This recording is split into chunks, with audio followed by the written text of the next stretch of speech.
alumnos en el hospital o en una clínica donde tengan que hacer algo de la ejecución. Esas vías y la distribución de ellos va a ser muy importante para mí. Entonces, como mencionamos, por ejemplo, que lo que es, en general, un sistema integrado y muy complejo. Va a ser un sistema que va a captar, va a regular y va a procesar información. Y además de la parte funcional, estructural, con conceptos y variaciones morfológicas que tienen que ver también con las distintas estructuras que ustedes van a ir aprendiendo con el transcurso de la clase. Por ejemplo, troncocefálico, médula, vías, nervios, etc. ¿Sí? Eso lo van a ver mucho más específico.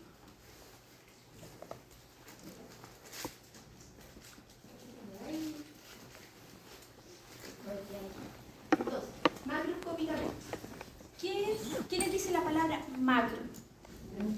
Algo grande, ¿cierto? Entonces, ¿qué es lo más grande que ustedes pudiesen ver cuando, por ejemplo, tuvieron anatomía el año pasado? ¿Vieron cráneo, cierto? ¿Vieron vértebra? Entonces, el encéfalo, como la médula espinal, está cubierto por meninges y van a estar protegidos por líquido cefalorraquídeo o cerebro espinal. También son sinónimos que pueden encontrar en el literatura. ¿Qué sería esto? Un cerebro con ambos hemisferios. Ahí hay nervios que son raíces, específicamente. Y aquí, ¿qué observan específicamente de lo que estoy apuntando? ¿Qué debiese estar? Ustedes ya debiesen reconocer. ¿Y por qué debiese estar protegido? ¿Qué falta? ¿Qué estructura ósea falta? ¿Qué parte de la vértebra? El cuerpo. ¿No existe el cuerpo vertebral? ¿Ven? Solo es una disección donde ustedes ven el tejido nervioso.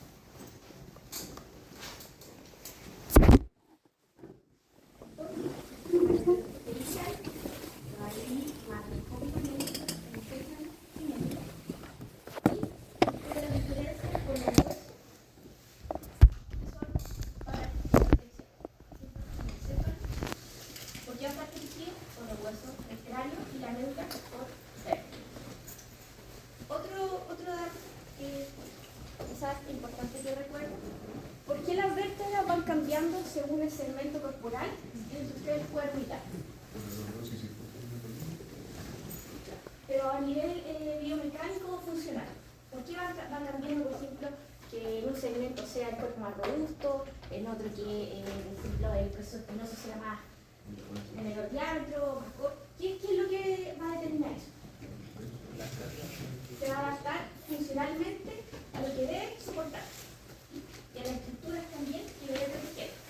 Entonces, si ustedes están más en contacto con lo que es columna cervical, también van a poder evaluar una anteposición, una anteversión y cómo va a influir, por ejemplo, en entidades bucales, ¿sí?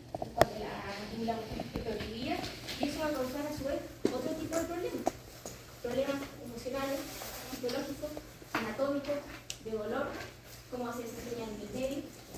Entonces ahí es donde ustedes con lo que van a hacer a nivel, no voy a mencionar odontológico, pueden mejorar la calidad de vida de una persona, quizás cambiar su sentirse más integrado, sentir que comen mejor, respirar bien, que pueden dormir quizás toda la noche sin despertar por sus modificaciones, para no decirlo de una forma que pueda sonar sensible para el niño. Entonces, microscopio. ¿Qué les dice la palabra microscopio? Macro, micro. Claro. Y microscopio lo que pueden observar con el instrumento. Entonces, ya vimos la parte macro, lo más general, y la parte micro. ¿Cuál es la unidad funcional del sistema nervioso? La neurona, ¿cierto? La neurona.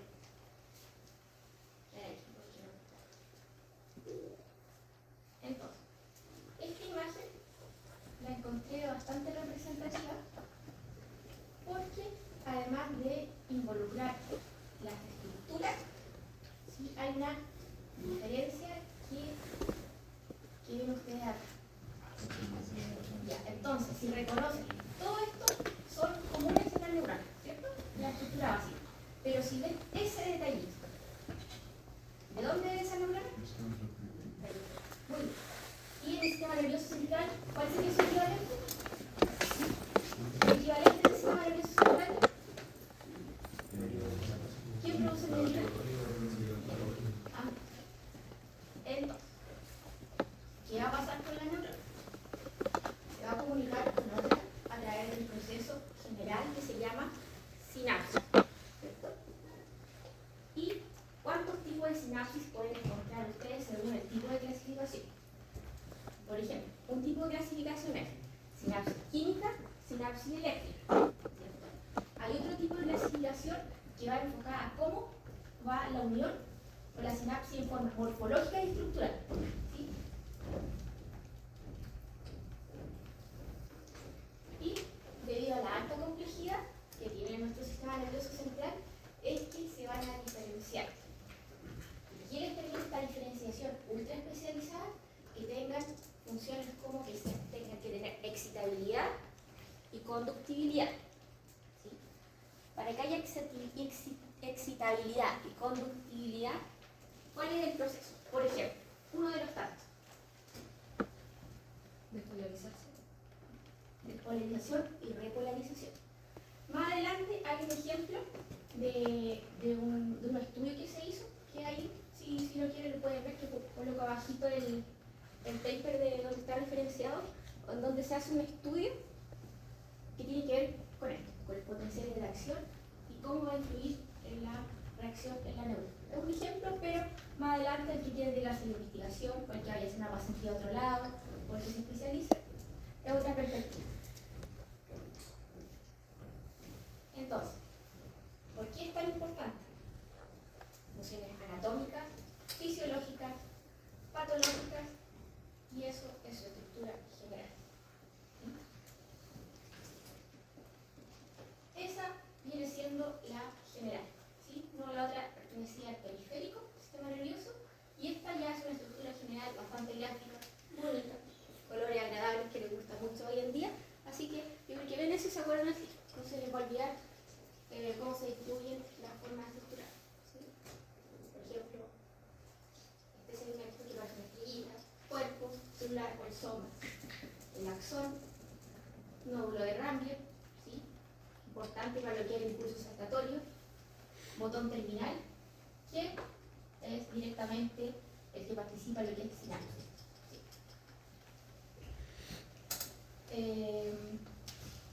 ¿Qué otra?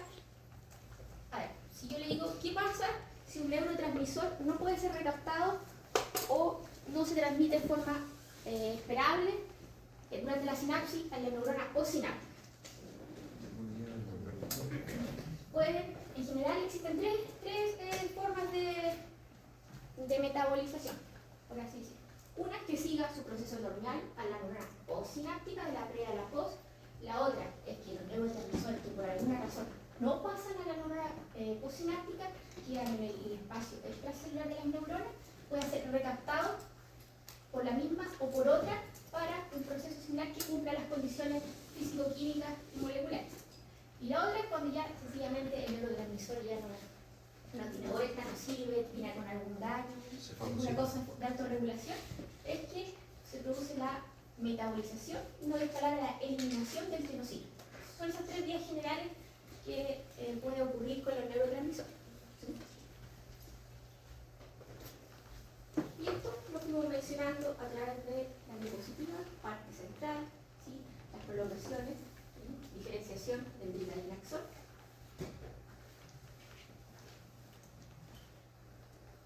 Y esto, mire, si usted lo ven aquí, hay una parte que quise colocar en mayúscula y he aumentado. ¿Por qué?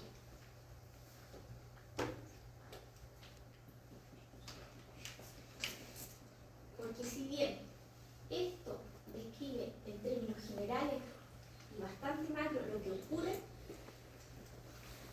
involucra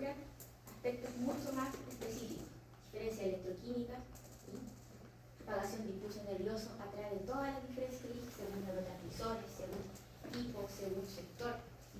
También según tipo de neurona involucrado, ¿sí?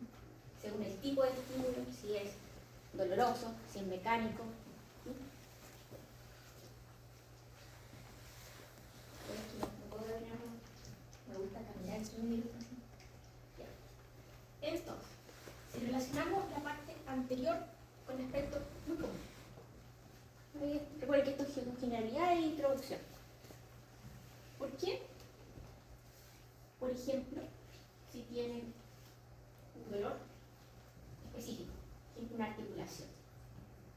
Cuando hay terapia, se puede colocar electroestimulación transcutánea. Y con eso el dolor va a disminuir. ¿Cuál es la diferencia de vías en ese caso? Teniendo en cuenta que una va a ser sensitiva y la otra va a ser la vía del dolor. ¿Por qué la vía sensitiva en este caso se sobrepondría o sería más perceptible por usted o por la persona versus la vía del dolor? Cobertura de estímulo. Otra cosa. ¿Por el tipo de neurona que recibe el estímulo? Por ahí va. Resulta, eso, cuando lleguemos a ese punto en la clase futura la vamos a ver más en detalle. Pero las vías sensitivas viajan mucho más rápido que las vías del dolor, ¿cierto? Y no pueden haber dos tipos de vías, en este caso, funcionando en forma paralela. Entonces, ¿cuál es la que va a llegar primero para ser procesado en su sistema? La vía sensitiva, que es la electroestimulación transcutánea. Y según el tipo de frecuencia y de datos específicos que se apliquen con esa electroestimulación, puede ser solamente modulación del dolor o puede activarse lo que se llama gate control. Gate control, ¿no le suena? Gate control o puerta de control, puerta de entrada, ¿sí? Donde el enfoque necesariamente es, ya cuando es un poco más crónico, se estimula la secreción también de endorfina, aparte de todo la parte fisiológica. Entonces, ¿por qué va a ser importante? Ya volviendo al tema más específico de la parte de neuro, la plasticidad neuronal, porque son respuestas adaptativas frente a todos los estímulos que van a recibir usted o la persona o los niños del medio. Entonces, hasta el momento, los estudios y la evidencia dice que la ventana más grande donde el sistema nervioso es muy plástico es aproximadamente hasta los 5 años. ¿Sí? No quiere decir que después de eso ya no sirvamos, no tengamos plasticidad o hasta allí, no, sí, eso puede seguir. Pero esa es la ventana más importante. Por eso, una lesión que sea a nivel neurológico en un niño, por ejemplo, de 1 año, él tiene mucho mayor pronóstico, claro, dependiendo de la edad, puede tener casi un 100% de recuperabilidad de un adulto con la misma lesión. ¿Sí? Y aquí está una imagen que está bastante bonita y representativa, que es una imagen simula ser una imagen de microscopía electrónica en donde se ven las neuronas y se representa la plasticidad. ¿Sí? Este vendría siendo, entre comillas, el día cero, este un par de semanas después, y este después de meses de aplicar una pastilla. ¿Por qué digo que es una representación? Porque parece ser que fue obtenida de microscopía electrónica, pero porque intenté buscar el origen de esto hace tiempo y lo volví a buscar y no apareció. Lo que pasa es que una página que se dedica al estudio de esto y a la información y está respaldada, pidió a un centro de investigación una representación vectorial de lo que era la plasticidad neuronal. Y ese centro, a su vez, con diversos experimentos, hizo el estudio y a través de factores predictores logró establecer que se podía ver así. ¿Sí? Entonces, esto representa su plasticidad. Por ejemplo, si lo quisiéramos aplicar a ustedes hoy en día, ustedes están, por ejemplo, acá. Vinieron a la clase, están recibiendo conocimientos nuevos, tienen que estudiar. Entonces, lo que no saben, van a tener que formar nuevas conexiones. ¿Ven? Después van a vayan reforzando. Y lo que les mencioné en la clase cuando se habló del programa, lo que estudian paso a paso, clase a clase, deja de estar en lo que es la memoria a corto plazo y pasa a lo que es memoria a largo plazo. Entonces, puede que terminen el curso, pasen segundo, tercero y tal vez digan, no me acuerdo mucho, pero puedan llegar a un momento en que tengan que retomar esto. Y si estuvo en la memoria a largo plazo, les va a ser mucho más fácil recordar, estudiar y aplicar. Esa es la diferencia y la importancia. Y esto sí es real. ¿Sí? Esto se hizo con, se aplicaron varias técnicas y una de estas es inmunofluorescencia y fotitos aquí de 2 días. Día 0, así va cambiando la neurona o la parte específica. El día 4, vean acá cómo la diferencia que se desprendió. Aquí se generó uno nuevo para potencialmente hacer una nueva conexión. Y finalmente, al día 8, hubo una recuperación, pero cambio de forma. ¿Ves? Este es de unos ratoncitos que fueron con aprendizaje. ¿Cómo puede cambiar su cerebro? Entonces, lo que mencionamos de la ventana de los 5 años, la plasticidad neuronal es máxima. Yo después le voy a subir la clase y se va a manifestar como aprendizaje o como respuesta a los cambios internos también, a la estabilidad máxima. Neuroglia.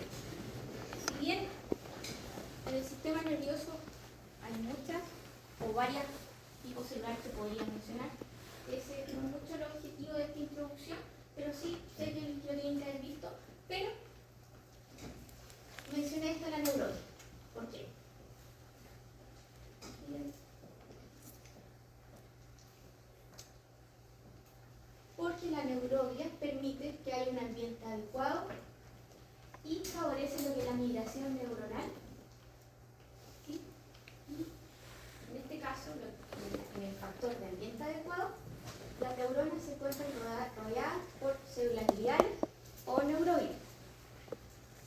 Y su importancia radica en que pueden mantener el ambiente adecuado y a su vez sus neuronas o su sistema nervioso pueden funcionar de manera óptima.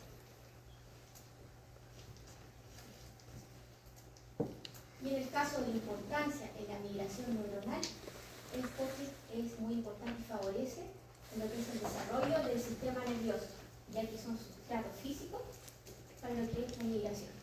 O sea, tienen dos funciones súper importantes lo que son las células de la neurona. Generar un ambiente adecuado para que tu sistema nervioso funcione de forma óptima y durante el desarrollo, que constituye los sustratos. ¿Sí? Las otras no dejan de ser importantes, pero esta específicamente da estos dos factores que van a ser relevantes para lo que vamos a seguir viendo durante el transcurso de la clase. Entonces, la función comunicativa del sistema nervioso. ¿De qué dependería? Dependería de lo que son las propiedades físicas, químicas y morfológicas de la neurona. ¿Cómo aplicamos esto? Cuando mencionamos neurotransmisores, sinapsis químicas, sinapsis eléctricas, formas que se relacionan entre sí las neuronas, ahí es otra forma y otro punto de vista de ver lo mismo, pero con otras palabras y desde el punto de vista de la funcionalidad.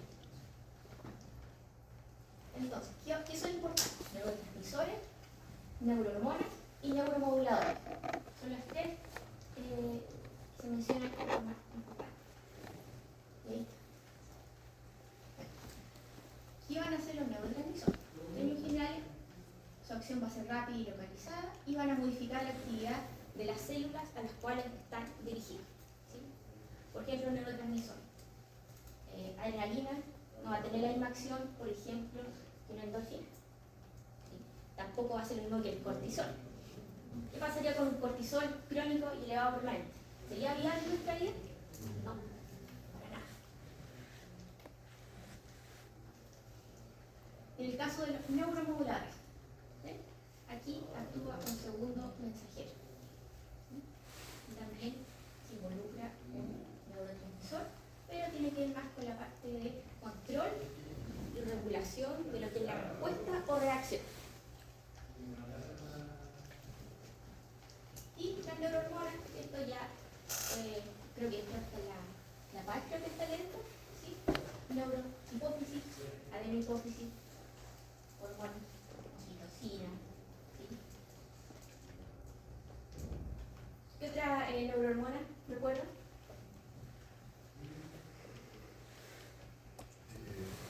Vendría también prolactina. Recuerden, adenohipófisis, no recuerdo. Son ejemplos para integrar lo que ya hemos visto. Entonces, ahora ya vamos entrando ya más a lo que es específicamente el sistema nervioso central. Y es importante también que pueda responder y generar respuestas de manera autónoma. Que eso también es parte de lo que nos caracteriza como ser humano. Poder responder en forma autónoma, no esperar un tremendo proceso para, por ejemplo, salir corriendo frente a un mecanismo de huida, o si hay una aguja o hay un incendio, no vamos a ir a colocar la mano a la estufa para que no. ¿Qué es lo que pasa? Sacamos la mano, no la colocamos. Pero en el caso que fuese todo al revés, ¿qué estaría pasando neurológicamente? Que la persona, en vez de sacar la mano, por ejemplo, de una estufa encendida, la coloca. Algo no está funcionando dentro de su sistema. O esto que, bueno, ya no sabía, pero tiempo atrás sabía que de repente había personas con problemas en su sistema límbico y salían a la calle y decían, ahí se abría el abrigo. Eso tampoco es una conducta muy adecuada. Entonces ahí estaría fallando ya el sistema límbico. Entonces, eso lo vamos a ver. Entonces, ¿qué es importante para la comunicación química y su autonomía? Neurotransmisores, neuromoduladores, neurohormonas. ¿Sí? Esto lo mencionamos, pero aquí se refuerza un poquito, ¿sí? Y se resume una característica principal. Neurotransmisores, rápida y local, la actividad sináptica. Si ustedes recuerdan eso, debiesen recordar los mecanismos por el cual o sigue su curso, o de recaptación o eliminación. O sea, solamente con eso, imagen, concepto, debiese gatillar en ustedes todo un recuerdo. Cerrar. Neuromodulación y neurohormonas. Entonces, para que esto pueda ocurrir y a su vez funcionen todas las vías y los sistemas que van a ver más adelante, en la base estructural y molecular tienen que estar presentes estos funcionar de manera integral, coordinada y con parámetros adecuados a la función.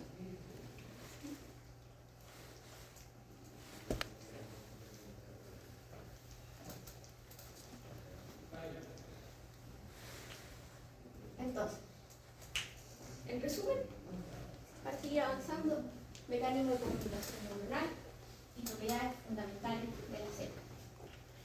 Y en este ciclo integré todas las diapositivas anteriores en 5 conceptos. ¿Lo vieron? ¿Lo paso? ¿Lo lograron leer? Esto resume todas las diapositivas hacia atrás. Entonces, ¿qué propiedades van a estar más desarrolladas? Conductividad y excitabilidad. Y hay un ejemplo. Por ejemplo, una despolarización, una repolarización, ¿sí? Cómo se desplaza el estímulo y finalmente cómo queda la membrana de reposo. Presináptica o sináptica. Y en caso que fuese al revés, sería pre y post. Eso, el pre y post va a depender de la dirección del estímulo. Este es el ejemplo que les decía. El voltaje, por ejemplo, y sodio y calcio, cómo va a integrar o cómo se va a dar. En este caso, fueron respuestas representativas de lo que son los astrocitos, del hipocampo y de la corteza.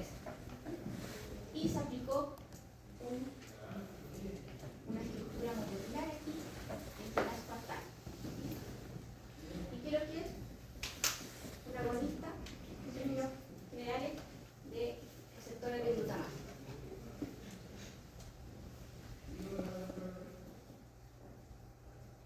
Y este es el registro electrofisiológico. Ustedes van a decir, pero ¿por qué puso esto si no le importa a nosotros el fármaco aplicado, la ranchera? Si no le importa eso es como odontólogo. Pero recuerden que ustedes también van a poder cuantificar los puntos o gatillos de dolor. Hay unos lapicitos, unos punteros que ustedes pueden ver y con la consola ustedes regulan cuánto es lo que van a aplicar, en este caso de estímulo o de corriente entre comillas, para que haya una acción o la persona, dependiendo de lo que quieran lograr, pueda recibir este estímulo y lograr que sea una sensación. ¿Sí? Hay puntos, si ustedes eso no lo puse porque en realidad no es tanto el objetivo que la aplicación de eso, pero si al que quieran pueden lápices punteros de electro, ¿sí? Y donde pueden reconocer puntos donde se aplican y reacciona el músculo. ¿Sí? Entonces, esto fue como para enfocar un poquito eso desde el punto de vista de lo que ustedes puedan aplicar. Y aquí está el paper, el cual ¿sí?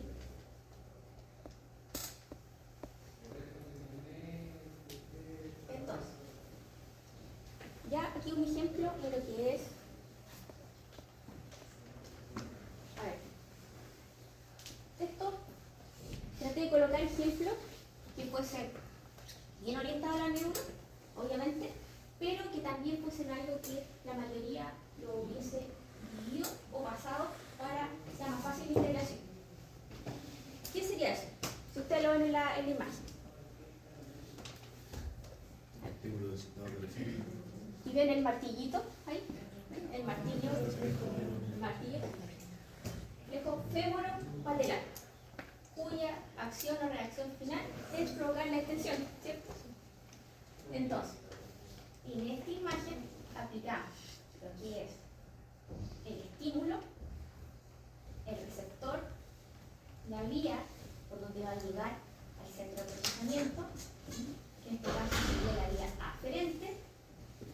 Aquí está soma la neurona sensitiva, dónde se va a procesar, dónde se va a integrar y finalmente dónde se va a transmitir a través de la vía eferente, va a llegar después aquí de vuelta.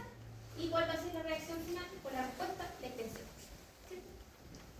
Entonces, con esta imagen fue para contextualizar y aplicar conceptos que se relacionan también con la parte neuroanatómica, que son receptores, que específicamente van a ser la estructura especializada de convertir los distintos tipos de energía en estímulo nervioso. Recuerden que estos son ejemplos para el estímulo físico, químico, ¿sí? Después el físico o mecánico. La vía sensitiva recibe información desde receptores y lo conduce hasta los centros suprasegmentales. Aquí lo digo en la imagen, donde llega el alerta. Y a su vez, si ustedes observan bien, pueden distinguir hasta dorsal o posterior, hasta ventral o anterior. ¿Sí? En términos macro o descripciones generales, el asta anterior vendría, me voy a elaborar mucho más específico, pero el asta anterior en términos generales, ¿es sensitiva o motora? Anterior. Posterior, motora.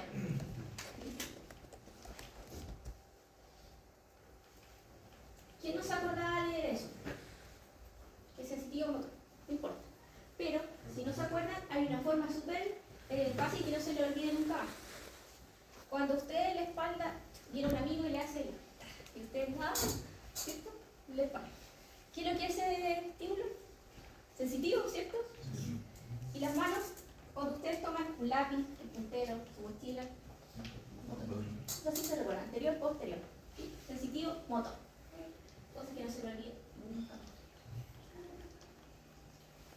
Y vías motoras o referentes, por ejemplo, músculos estimulados. En este caso aplicamos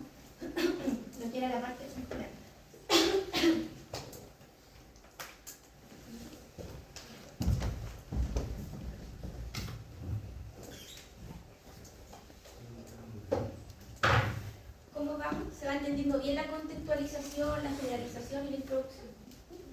Ya.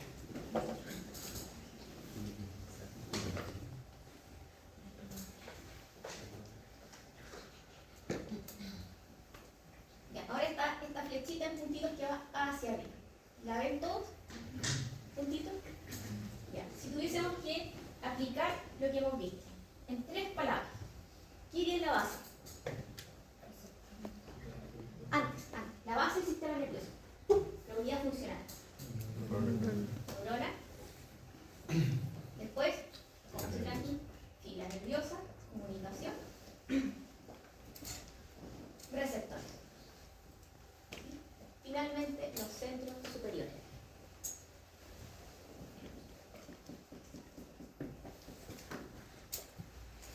Así que está. ¿Ven? Aquí otro tipo. Este es un estímulo doloroso donde hinchan. ¿Sí? Viaja el nervio sensitivo. Viene aquí que también llega hasta la zona dolorosa, donde tiene que enviar la respuesta en un milisegundo y dice, me duele. Milisegundos.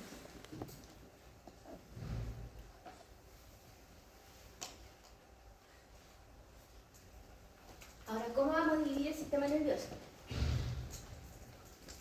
Primero, vamos a partir con la división anatómica. Ya empezamos ahora con estructuras más concretas. Sistema nervioso central, médula espinal y encéfalo. Aquí una imagen bastante bonita, donde se ve el cerebro con su hemisferio, se puede dividir el cerebelo. Aquí están las vértebras, sus cuerpos, sus procesos.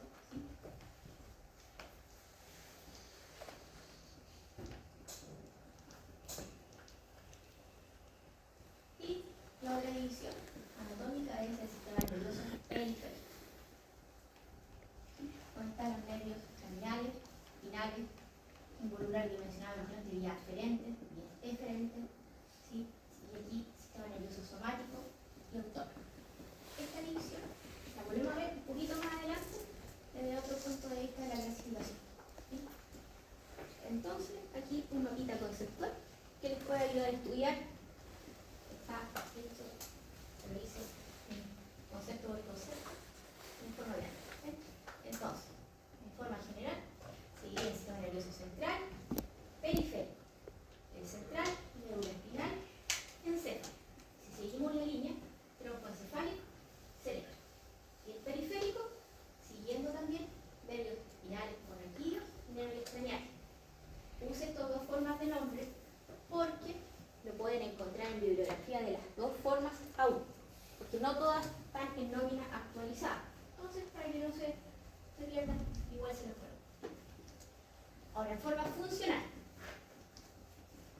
somático, que va a contener elementos del sistema nervioso central y periférico.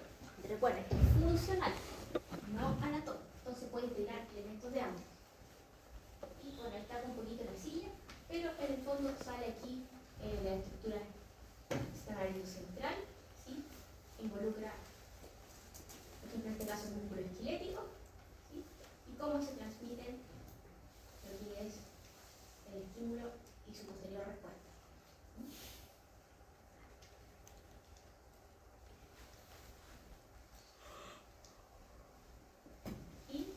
Y antes de pasar al otro, si se dan cuenta, a su vez, siempre coloco varias formas de que lo puedan aprender y comprender. Algunos son más textuales, otros son más gráficos y a otros les favorecen ambas formas. Entonces, el que les favorece más la parte visual, este grafica y menciona todas estas estructuras. ¿Sí?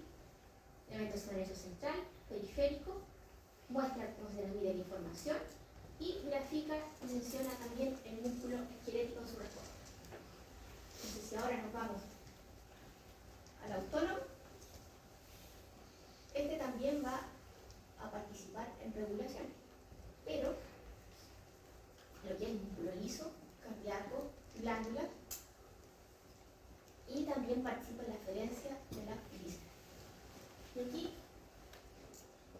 en versión del sistema nervioso autónomo. también el núcleo hipotálamo, núcleo visceral, ¿sí? Ganglios, neurona, ¿sí? Ganglios nónicos. Y ahí finalmente cómo sería el ciclo de la respuesta.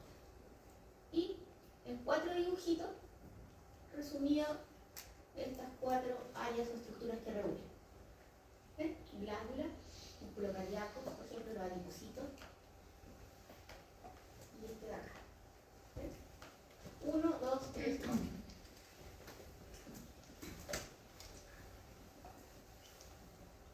Y va a tener un componente aferente.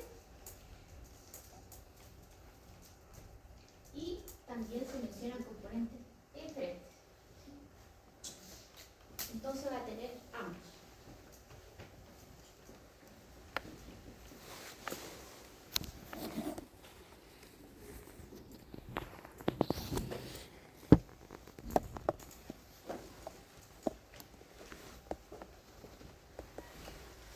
Ahora su organización. Vimos la división anatómica, la división funcional y ahora cómo se organiza. El concepto neuroeje. ¿Lo había leído, Gustavo? No, nunca. Bien. Pero para eso lo vamos a revisar aquí. Neuroeje. ¿Qué es el neuroeje? Es la disposición longitudinal de lo que es el cerebro y médula espinal. Y ahí está. ¿Ven? Ahí está el astral, nodal, por ejemplo. Vemos el neuroeje del encéfalo anterior, dorsal, ventral, para que recuerden, y neuroeje, por ejemplo, del tronco del encéfalo y la médula. ¿Ven? ¿Por qué es importante? Porque va a formar un eje vertical y un eje horizontal. Ahí. Entonces, en el eje vertical, ¿qué participa? Lo tienen aquí en versión dibujo y en versión escrita. Para que no se les olvide. Inclusive un buen ejercicio dibujar usted a manito o escribir lo que hace. Porque cuando ustedes, por ejemplo, estudian directo de su PC, de su tablet, de su teléfono, evitan una vía que es la vía del procesamiento a nivel manual y cognitivo. Por ejemplo, si ustedes esto lo dibujan, ya, primero tienen que procesar la información, tienen que coordinar la información con su parte motriz. Después eso va a su centro y viene la respuesta de hacia dónde, por ejemplo, tienen que hacer incluso. Y después que lo hicieron, por ejemplo, lo van a pintar. Otra forma más de estudiar. Y después lo mismo lo escriben. Entonces, y después vuelven a estudiar. Entonces al final, haciendo eso sin querer, es como si estudiaban 4 veces. En cambio, estudiar directo, por ejemplo, de la tablet o de su PC, van directo a la información resuelta. Entonces, claro, la otra es una forma más fácil de estudiar y de aprender. Más trabajo, pero se aprende mejor. Entonces, ¿cuál va a ser la organización? Ya si se dan cuenta ahora aún más específico. De las neuronas. Sustancia gris, sustancia blanca. Y aquí también una imagen representativa de lo que es sustancia blanca y la sustancia gris. Por ahora estamos.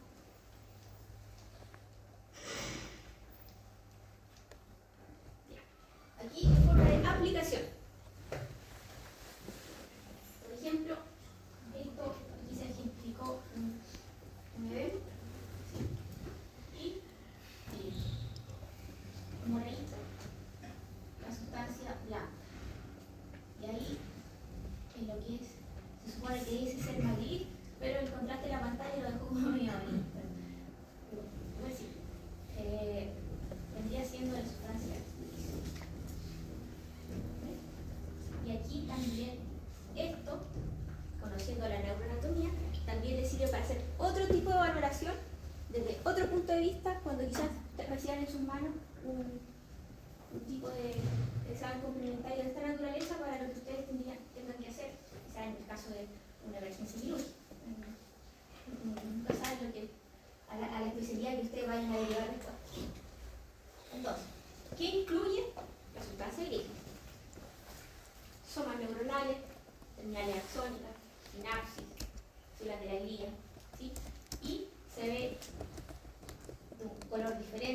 coloreado o más gris, como lo quieran representar, porque tiene capilares.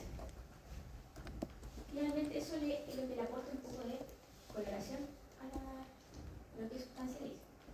Y integrar líquidos. Sí, esa es una función importante que ustedes pueden reconocer.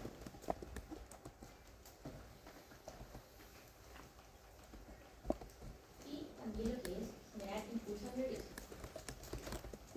Me imagino que cuando tuvieron anatomía, en la prueba les tiene que haber salido el esquema con los cerebros de color azul, con esa tensión.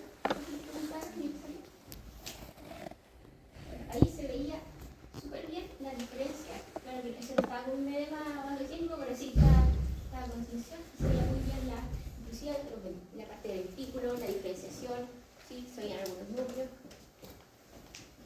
Ese le llamaban el cerebro que está bien, porque está con una tarjetita y hay unos cortes medidos. Son contenidos cancerígenos, cancerígenos.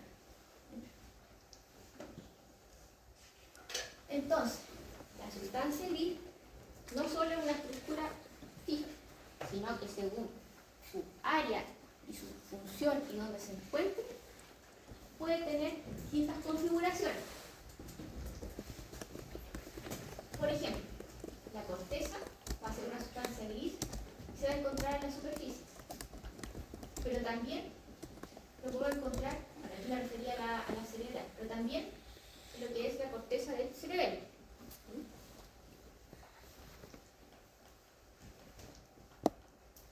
Y también lo podemos encontrar con forma de núcleo, por ejemplo, de láminas de alguna formación. ¿Sí? Y otra imagen gráfica de la sustancia blanca, la sustancia gris, también se pueden ver los verdes. ¿Sí?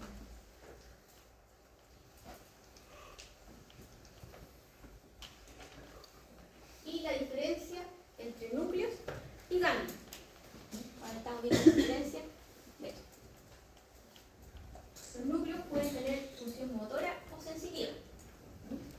En el caso de los ganglios espinales, que son agrupaciones, pero que están unidas al sistema nervioso periférico. ¿Cuáles serían esos ganglios? Pero cuando ustedes lo observaron en anatomía. Recuerden aquí ganglios espinales. No estamos refiriéndonos específicamente a los que están en el cerebro. Entonces se encuentran acumulaciones que se encuentran al salir, por ejemplo, de lo que es la estructura vertebral. Cuando hay, por ejemplo, desplazamiento, una hernia, un núcleo pulposo, había una ruptura, muchas veces ese desplazamiento presiona estos ganglios y produce dolor irradiado o también puede ser un dolor referido.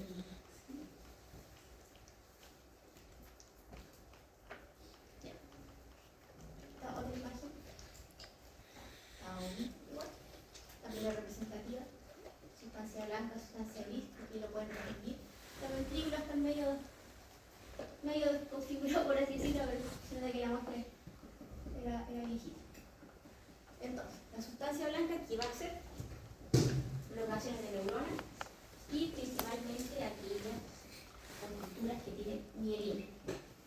La mielina generalmente es una estructura muy importante porque además de dar el color en realidad no es importante su función, va a ayudar a lo que es el impulso sensatorio. En el caso de los nodos de radio, si una neurona tiene mayor diámetro de mielina, ¿qué va a pasar con ese impulso saltatorio? Va a ser mejor. ¿Qué va a ser? ¿Más rápido o más lento? Más rápido. Más rápido. ¿Por qué? Porque aquí también podemos aplicar física. ¿Qué pasa cuando, por ejemplo, están a mayor altura y ustedes, por ejemplo, lanzan un objeto? Entre más alto el mismo objeto adquiere una mayor fuerza con la misma velocidad. Porque en la Tierra el gesto es igual, ¿sí? Pero se diferencia el peso y la altura. Aquí pueden aplicar física. Pasa algo parecido. Y otra imagen de distinto punto de vista, pero que ya no se les, pero que nunca más se les confunda ni se les olvide, sustancia blanca, sustancia gris y cuál está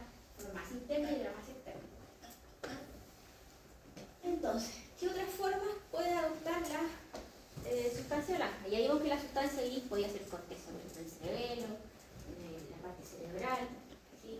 Podía formar los cuernos, ¿sí? Y en este caso la sustancia blanca. En este caso puede comunicar a ambos hemisferios y puede tener otras formaciones. Por ejemplo, formar un fascículo, un tracto, ¿sí? Lemnisco, me imagino que le suena, lemnisco muy bien, ¿sí? Pedúnculo cerebral, cápsula. Y ahora pasamos a la ubicación y organización. ¿Van bien? ¿Se entiende?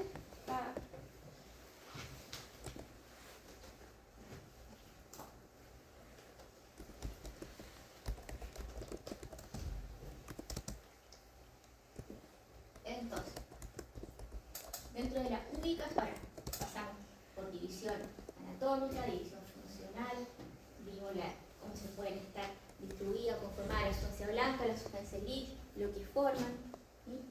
Entonces ahora pasamos a ubicación y organización. Otra forma también de comprender y de ver la estructura del sistema nervioso. Entonces, está lo que es la simetría bilateral, que es, como su nombre lo dice, algo simétrico, algo igual, bilateral, ambos lados. ¿Sí? Simetría bilateral, ambos lados de la línea B. Y tenemos lo que es organización somatotópica. Que esto se refiere a la que es la organización topográfica y cómo se vinculan o se relacionan o se estructuran los segmentos que están relacionados con una determinada área específica. Suena un poco enredado, pero tengo también ejemplos de eso, donde se puede verificar y poder.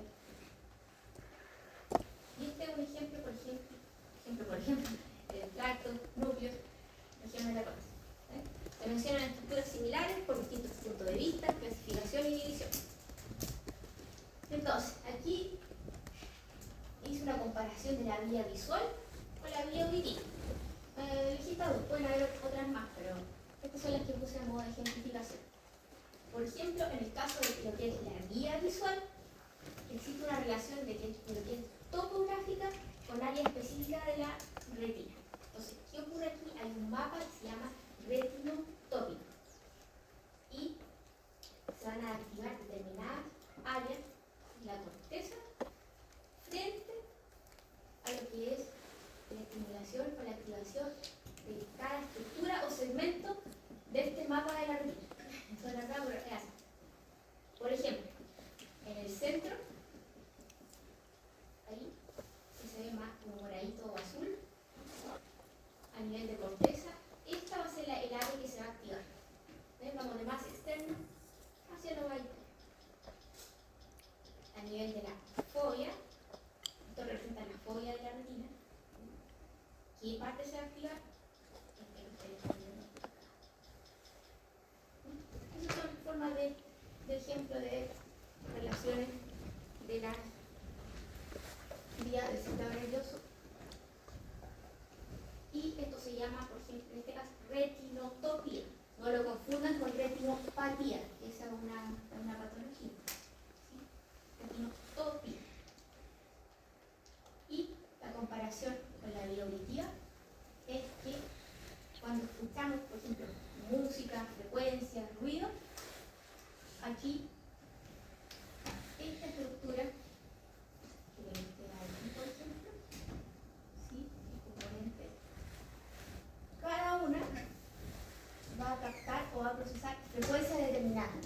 No toda esta estructura de la vía auditiva va a captar todo en su totalidad, sino cada estructura, o sea, cada frecuencia específica va a ser captada por un segmento.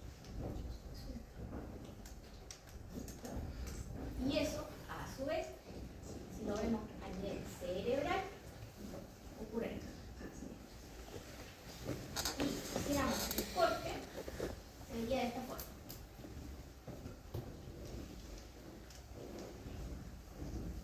Entonces, funcionalmente, se va a organizar de acuerdo a distintos tonos, y en este caso son frecuencias auditivas. Eso se llama tonotopía.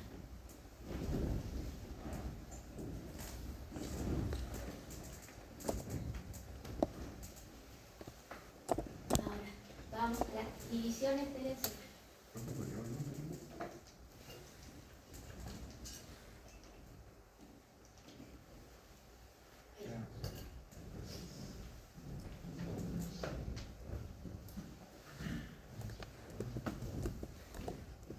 Ya. ¿Sí? Ahora, ¿cómo van a hacer las divisiones?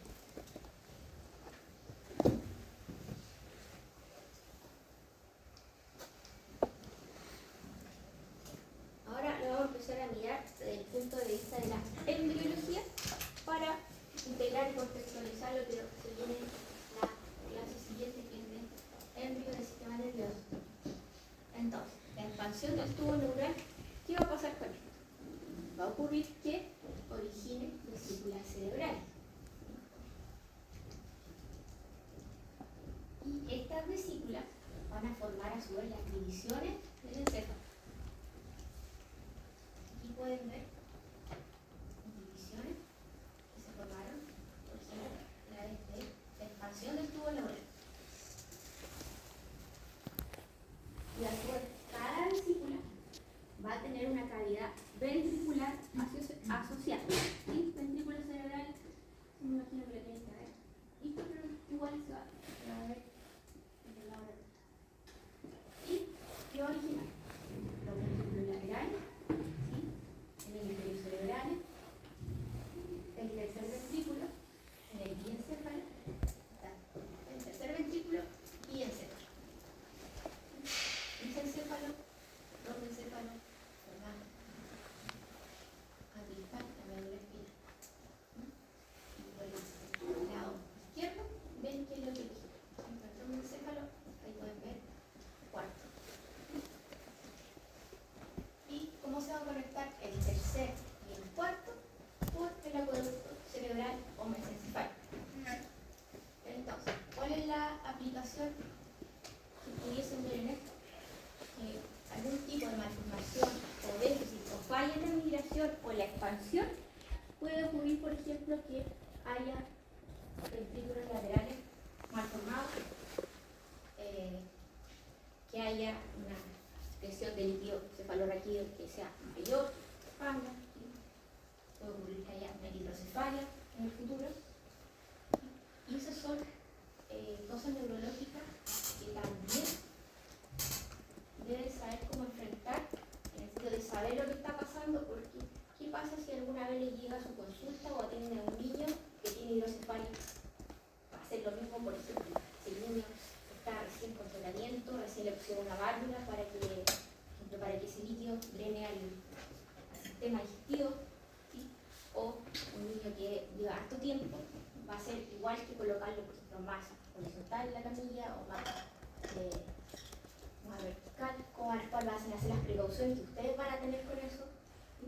Entonces es importante que si bien ahora le mucho la aplicación de algunas patologías, pero en un futuro sí les puede tocar a una persona así.